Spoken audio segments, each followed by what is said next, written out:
ஆண்டுகளாக ஒரே வீட்டில் 3 குடும்பங்கள் வசித்து வரும் நிலையில் இட நெருக்கடி காரணமாக மாற்று இடம் கேட்டு கிராம மக்கள் சாலை மறியல் போராட்டத்தில் ஈடுபட்டுள்ளனர். பொள்ளாச்சி அடுத்துள்ள ஜமீன்முத்தூர் பகுதியில் சுமார் 100 குடும்பங்களுக்கு மேல் வசித்து வருகின்றனர். இந்நிலையில் பல ஆண்டு காலமாக அங்கு வசித்து வரும் மக்கள் ஒரே வீட்டில் 3 குடும்பங்கள் மற்றும் 4 குடும்பங்கள் என இட நெருக்கடியில் வசித்து வருகின்றனர். இதனால் மாற்று இடம் வழங்கக் கோரி பலமுறை மனுக்கள் கொடுத்தும் தற்போது வரை மாற்று இடம் கொடுக்காமல் அலைக்கழித்து வருவதாகவும், தாங்கள் வசிக்கும் இடத்துக்கு அருகில் உள்ள காலி இடத்தில் தங்களுக்கு நிலம் ஒதுக்கி தர வேண்டும் என கூறி வந்த நிலையில் எங்களுக்கு வழங்காமல் வேறு பகுதியைச் சேர்ந்த மக்களுக்கு கொடுத்ததாக கிராம மக்கள் கூறுகின்றனர். இதுகுறித்து ஊராட்சி மன்ற தலைவரை அணுகி அவர்கள் கேட்டபோது அலட்சியமாக பேசியதால் ஆத்திரமடைந்த அப்பகுதி மக்கள் சாலை மறியல் போராட்டத்தில் ஈடுபட்டு வருகின்றனர். இந்த தகவல் அறிந்து வந்த காவல்துறையினர் பொதுமக்களிடம் பேச்சுவார்த்தையில் ஈடுபட்டு வருகின்றனர்.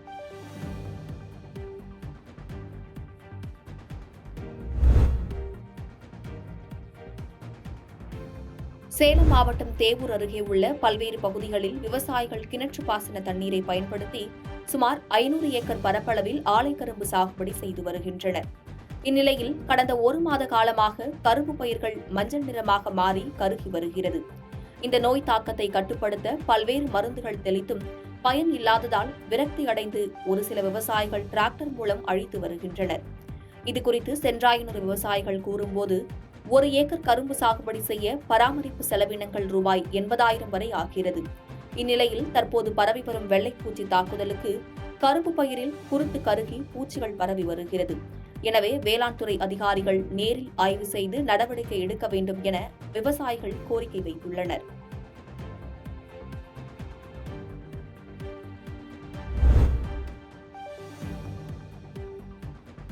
தாழ்பாய் கம்மாயில் மீன்பிடி திருவிழாவில் மீன்களை பிடிக்க ஆர்வமுடன் களமிறங்கிய பொதுமக்கள் பாரம்பரிய முறையில் மீன்களை பிடித்தனர். புதுக்கோட்டை மாவட்டம் பொன்னமராவதி அருகே தாழ்பாய் கம்மாயில் மீன்பிடி திருவிழா நடைபெற்றது. விவசாய பாசன கண்மாய்களில் நீர் வற்றத் தொடங்கும் பொழுது மீன்பிடி திருவிழா நடைபெறும். அந்த வகையில் இன்று மீன்பிடி திருவிழா நடைபெற்றது. இதில் ஊர் முக்கியஸ்தர்கள் வெள்ளை வீசி தொடங்கி வைத்தவுடன் பொதுமக்கள் கண்மாயில் இறங்கி போட்டி போட்டுக் கொண்டு மீன்களை பிடித்தனர். பாரம்பரிய உபகரணங்களான ஊத்தா, கச்சா, பரி, வலை உள்ளிட்ட பொருட்களை கொண்டு ஆர்வத்துடன் மீன்பிடித்தனர். வலைகளில் நாட்டு வகை மீன்களான ஜிலேபி, கெண்டை, ஐரை, விரால் உள்ளிட்ட பல வகையான மீன்கள் கிடைத்தன. இந்நிகழ்வில் சுற்றுவட்டார பகுதிகளைச் சேர்ந்த ஆயிரக்கணக்கான பொதுமக்கள் கலந்து கொண்டனர்.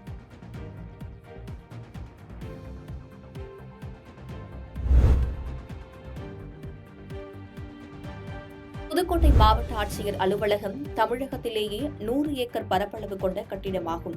ஆட்சியர் அலுவலக வளாகத்தில் மயில், தவிட்டுக்குருவி, காடை, கருங்குயில், மைனா என எண்ணற்ற பறவை இனங்கள் வசித்து வருகின்றன. இப்பறவைகள் வெயிலின் தாக்கத்தினால் தண்ணீரை தேடி அலைந்த நிலையில் குழாயின் அடியில் தேங்கி கிடக்கும் தண்ணீரை பருகி வந்தன. இந்த செய்தியை நமது எம்நாடு தொலைக்காட்சியில் கடந்த வாரம் ஒளிபரப்பு செய்யப்பட்டது.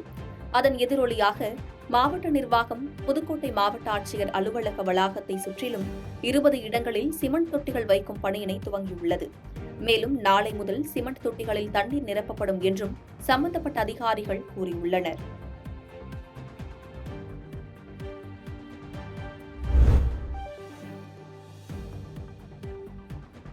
வேலூர் மாவட்டம் குடியாத்தம் உழவர் சந்தை அருகே சாலையோரம் முனவர் என்பவர் தர்பூசணி பழக்கடையும், குததுப் அலி என்பவர் செல்போன் உதிரி பாகங்கள் விற்பனை செய்யும் கடையும் நடத்தி வருகின்றனர்.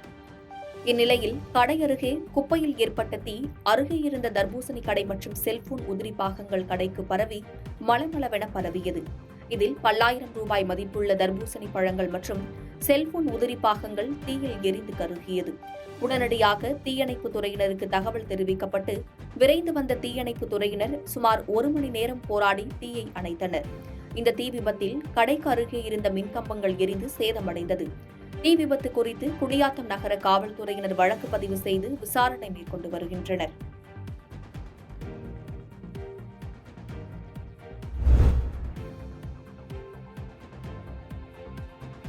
திருவள்ளூர் மாவட்டம் கதிர்வேடு பிர்லா அவென்யூ பகுதியில் இயங்கி வரும் நிக்கோலா கல்வி மற்றும் ஆராய்ச்சி நிறுவனத்தில் 4வது ஆசிய புத்தக பதிவில் சாதனை நிகழ்த்தும் நிகழ்ச்சி நிர்வாக இயக்குநர் சுந்தரபாண்டியன் தலைமையில் நடைபெற்றது. இந்நிகழ்ச்சியில் கடந்த 9 ஆண்டுகளாக இளைஞர்கள், பெண்கள் மற்றும் சமுதாயத்தின் விளிம்பு நிலையில் உள்ளவர்களுக்கு பல்வேறு இலவச தொழில்திறன் மேம்பாட்டு பயிற்சிகளை தந்து வேலை வாய்ப்புகளை அளித்து வாழ்வாதாரத்தை மேம்படுத்தி வருகின்றனர். இந்நிலையில் இங்கு தொழில் பயிற்சி பெற்ற 20 இளைஞர்களை தேர்ந்தெடுத்து ஒரு இருசக்கர வாகனத்திற்கு 2 வீதம் 10 நிமிடத்திற்குள் 10 இருசக்கர வாகனங்களில் உள்ள பாகங்களை தனித்தனியே கழற்றி அதனை மீண்டும் ஒன்றிணைத்து எஞ்சினை இயக்கி சாலையில் ஓட்டி காண்பித்தனர். இந்நிகழ்வை ஆசிய புத்தக பதிவில் இடம்பெற செய்து அதற்கான சான்றிதழ் வழங்கப்பட்டது. நிகழ்ச்சிக்கு சிறப்பு அழைப்பாளர்களாக மூத்த தொழில்நுட்ப வல்லுநர் கிருஷ்ணகுமார், வருமான வரித்துறை ஆணையர் உட்பட பலரும் கலந்து கொண்டு மாணவர்களை வெகுவாக பாராட்டி வாழ்த்தினர்.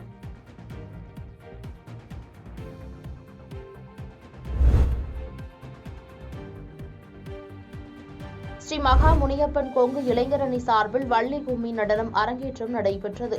கிருஷ்ணகிரி மாவட்டம் ஊத்தங்கரையில் வள்ளி கும்மி அரங்கேற்ற நிகழ்ச்சி வெகு சிறப்பாக நடைபெற்றது.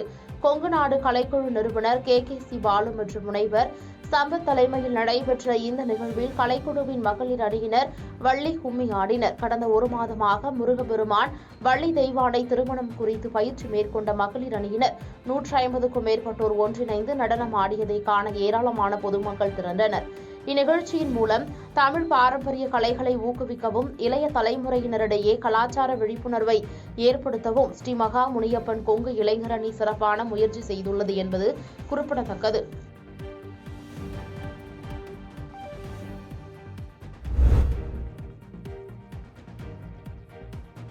பல்லாவரம் அருகே வீட்டின் வெளியே நிறுத்தி வைக்கப்பட்டிருந்த சொகுசு கார் திடீரென தீப்பற்றி எரிந்து சேதமானது. சென்னை பல்லாவரம் ரேடியல் சாலை அருகே உள்ள சூரிய அவென்யூ பகுதியைச் சேர்ந்த சதீஷ் என்பவர் தனியார் நிறுவனத்தில் பணிபுரிந்து வருகின்றார்.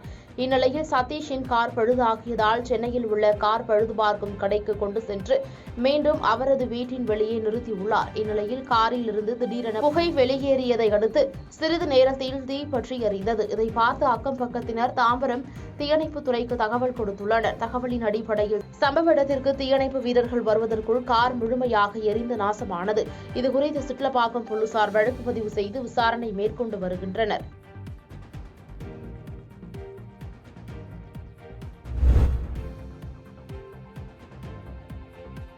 பேருந்து நிலையங்களில் அதிமுக சார்பில் நீர்மோர் பந்தல் திறக்கப்பட்டது.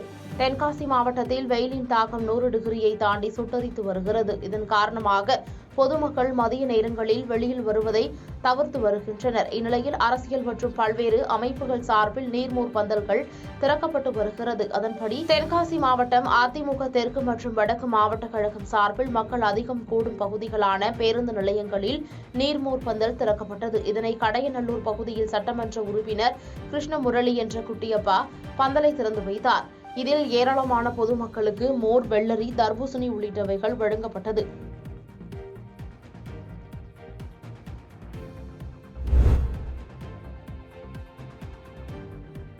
பழனியில் குழலூதும் கண்ணனுக்கு திரைப்படத்தின் படப்பூஜையும் பாடல் இசை வெளியீட்டு விழாவும் நடைபெற்றது. பழனியில் குழலூதும் கண்ணனுக்கு என்ற புதிய திரைப்படத்தின் படப்பூஜை மற்றும் பாடல் இசை வெளியீட்டு விழா நடைபெற்றது. எமரால்ட் கிரீன் பிலிம்ஸ் என்ற நிறுவனத்தின் சார்பில் அபு மாலிக் தயாரிப்பில் முரளி பாண்டியனின் இயக்கத்தில் வெளிவரவுள்ள படத்திற்கான படப்பூஜை நடைபெற்றது. பழனியில் உள்ள ஒரு திருமண மண்டபத்தில் நடைபெற்ற படப்பூஜை விழாவில் குத்துவிளக்கேற்றி தொடங்கி வைத்தனர். தொடர்ந்து திரைப்படத்தின் முதல் காட்சியும் படமாக்கப்பட்டது. தொடர்ந்து செய்தியாளர்களை சந்தித்த இயக்குநர் முரளி பாண்டியன் இசையை மையமாக வைத்து கதாநாயகனுக்கும் கதாநாயகிக்கும் இடையே நடைபெறும் பாச போராட்டத்தை கதையாக எழுதப்பட்டுள்ளதாக தெரிவித்துள்ளார். பாதகம் செய்பவரை கண்டால் நாம் பயங்கொள்ளலாகாது பாப்பா, மோதி மிதித்து விடு பாப்பா, அவர் முகத்தில் உமிழ்ந்து விடு பாப்பா. அண்மை செய்திகளை உடனுக்குடன் தெரிந்து கொள்ள இணைந்திருங்கள் இயம்நாடு தொலைக்காட்சியுடன்.